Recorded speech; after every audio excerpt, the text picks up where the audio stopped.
Welcome to the Slop Farm. Enjoy the video. You start by confirming exactly how the screw is failing: stripped head, damaged threads, or seized by corrosion.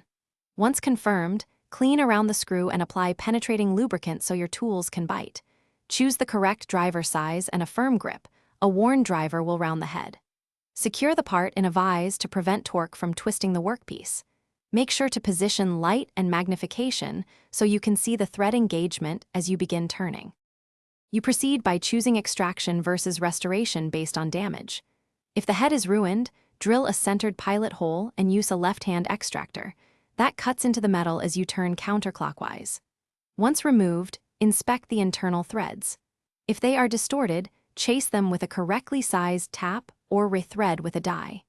If threads are too large to recover, install a helicoil or thread insert to restore original fit. Make sure to clean. You finish by installing a replacement screw or the original after repair, using the specified torque and either anti-seize or thread locker as required. This prevents recurrence. Once started by hand, feel for smooth engagement. Stop immediately if you sense cross-threading. Tighten to spec and verify alignment and function. If the screw binds or strips again, back it out and consider drilling to a larger size, retapping, or fitting a larger insert. These steps correct persistent damage and secure.